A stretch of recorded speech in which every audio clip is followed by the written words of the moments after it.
Welcome back to the Mish Monster Sports Channel. Obviously doing something very different. This video, visiting family in New York City. Couldn't pass up the opportunity to talk about a few NFL topics, as well as I want to talk about the miracle that is LeBron James, and we are going to finish with that. So to start off, I'm thinking it's going to be a total of 3 topics. The 2 NFL topics. We've got to talk about the NFLPA report, which I cannot think of having as much publicity and play on the networks as I'm seeing. I think it's a really interesting national conversation.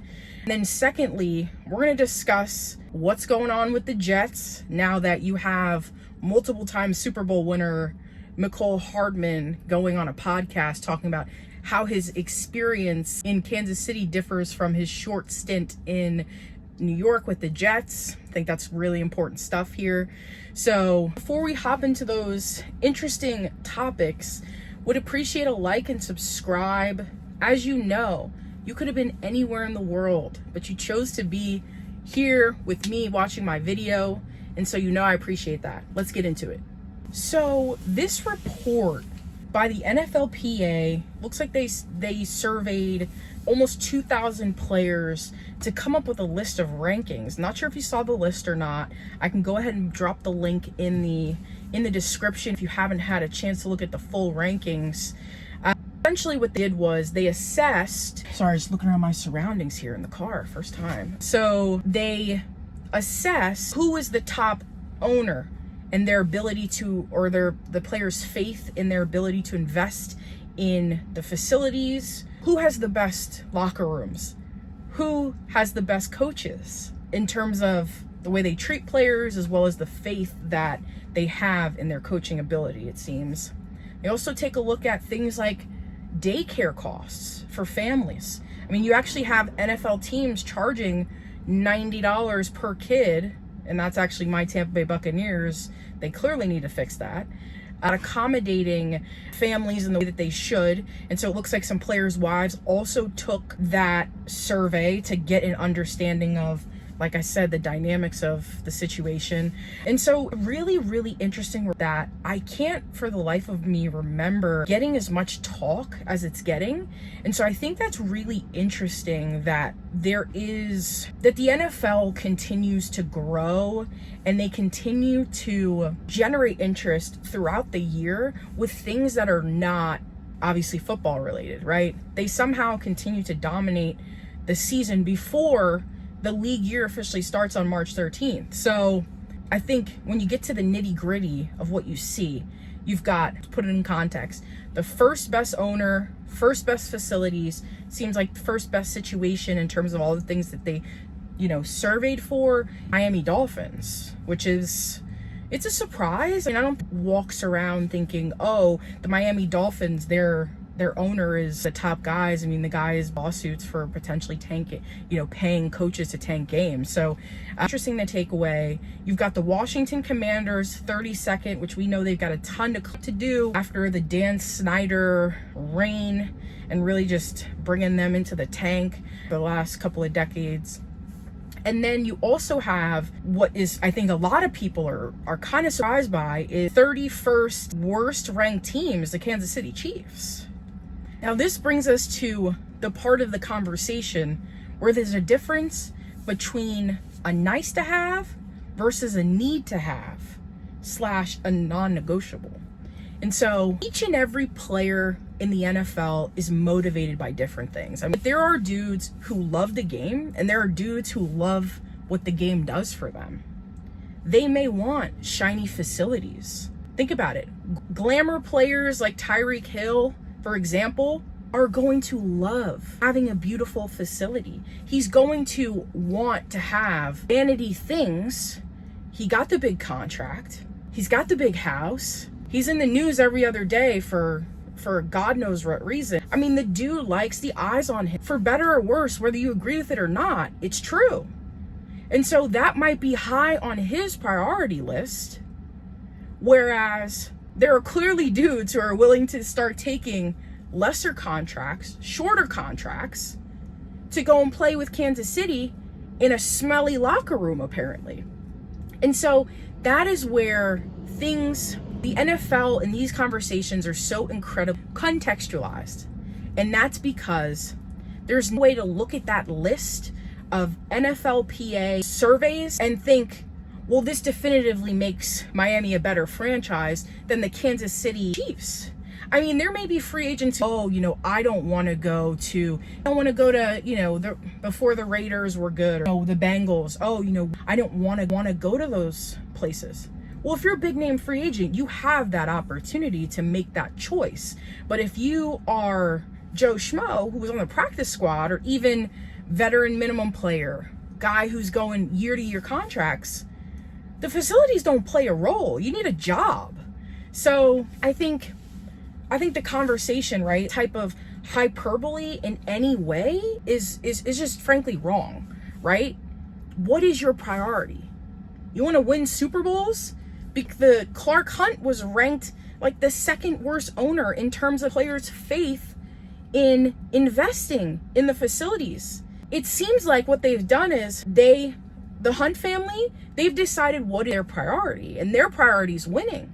And a free agency like Tyreek Hill, or a guy like OBJ, a guy like Justin Jefferson might sit back and say, well, I want to feel good, look good, play good. That's on them. And I don't think, clearly it has no bearing on what teams are, what they're gonna be, what they can be. And so I don't think, like I said, there's any sense in overreacting one way or the other. I think it's an interesting thing for fans. I think it's interesting for players to be able to express themselves as well as their families. My wife would love to give a survey about how she feels about my employer. I'm sure she'd feel very empowered to do that and would love that type of, I think support and validation. Opinion's important. So to me, I don't think the national media is going to be able to talk about the nuance of this, but the Clark Hunt situation being 31st, what that dude clearly cares about is getting the best GM, the best coach, and the best quarterback, regardless of what that costs and what that takes, and keeping those dudes happy. I can tell you, Patrick Mahomes doesn't give a shit about what the locker room looks like or how much it is to pay for daycare for his kid. So we're going to transfer over to, we're talking about the New York Jets, who it's really Aaron Rodgers. So we're going to hop into that, and we're going to talk about what Mecole Hardman, who long time now Kansas City Chief, has said about the Jets. So we've got a lot of drama with the New York Jets. They seem to be winning the offseason headline battle, which of course doesn't matter for winning or getting Aaron Rodgers his second Super Bowl, I think, which we all know is not going to happen. So we've got Mecole Hardman going on a podcast talking about how, quote, anything goes, and things are so lackadaisical and non-detail oriented, right? Which, if you are watching the games, is clearly true.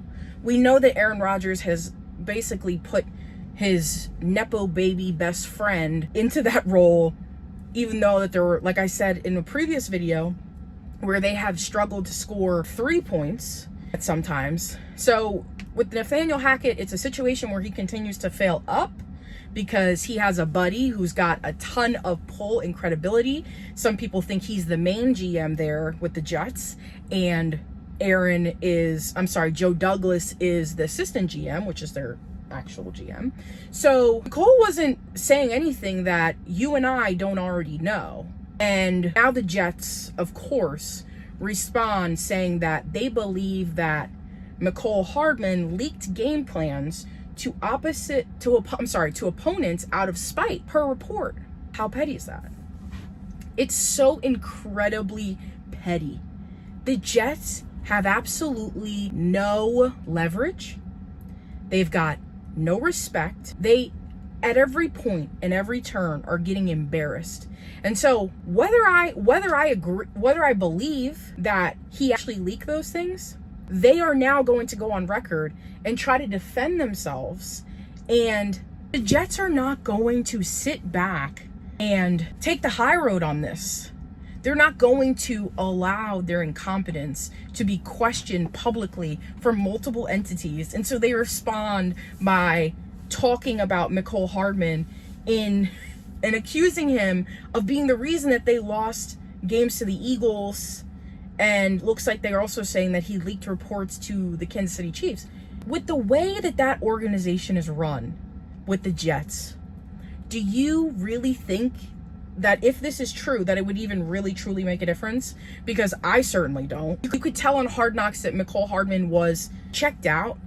How you don't figure out a way to get that guy in space? You know, he's not Tyreek Hill, but he's the guy that to replace Tyreek Hill. That was the idea when he came into the league. If Tyreek goes, we're gonna plug and play Mecole, and we saw flashes of that early in his career. And he's clearly the guy that they went after to fix their wide receiver problems, hits a game-winning touchdown in the Super Bowl. So, I mean, you say what you want, but you've got much continued immaturity from the Jets brass, who can't just take it on the chin and say, listen, this operation is fucked up. They won't do it. And so they are never going to take a step forward as an organization until they can look themselves in the mirror and understand that these things don't just happen to you, right? These things are warranted.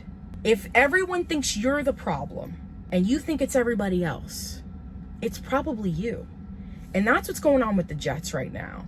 They need to quiet down, fix their offensive staff, make sure that their players on defense are locked in and not keeping up with the drama and the headlines. It's a complete and utter mess, and things are not to change until they accept what they are. Because if you don't know what you are, you can't fix it. And right now I have no faith that there is a single person in that building who can get this right and can move them forward. Let's wrap up with a quick LeBron take. I don't have stats. Obviously, you know, I'm in the car. I'm sitting here, my family waiting for me to take them to the mall. The girls, they want to go to the mall. I'm gonna take them to the mall. I just want to end with this. I think it was 2 years ago. We started to see LeBron decline, and I thought to myself, it's really over. It's really starting to be over. Last year, he started to really kick it into gear, and I thought to myself, oh, that's weird. There's levels to this. Last night, he goes in the fourth quarter and completely outscores the Clippers to finish the game, dropping 6 or 7 threes. Like I said, I don't have the numbers in front of me. How is he getting better? How is he stepping into another level of this? For there to be complete incline from day one, and then you slightly start to take a small step back 3 or 4 years into LA, and now he's accelerating his growth. He's just as athletic. He's just as explosive. He's an even better shooter. He's even better at getting to his spots. There are almost never dudes on the court, regardless of age, who are as athletic as LeBron. And he is leaps and bounds, intelligence-wise. He almost should not exist, right? Like, he's almost a figment of our imagination. And I do wish that people could sit back and truthfully understand the magnitude of what he's doing at this age and at this level, and then continuing to kick it into high gear. I mean, we're in the middle of the season. We're not even in the playoffs. I challenge you to sit back. I challenge you and watch what he is doing on a nightly basis, because the Lakers have a legitimate shot, because Denver ain't clicking the way they're supposed to be clicking. And I don't know what the rest of the West is doing, but I know that I sure as hell don't trust the Clippers. So I don't know. We'll talk more about that. I'll dive more into what I think the Lakers are, where I think they fit in the West. I think they're a lot better than their standings are right now, but I got to take the girls to the mall. So catch you next time. Like and subscribe, because I'm bringing out more heat, probably back in the car. Appreciate you. Love you. See you next time.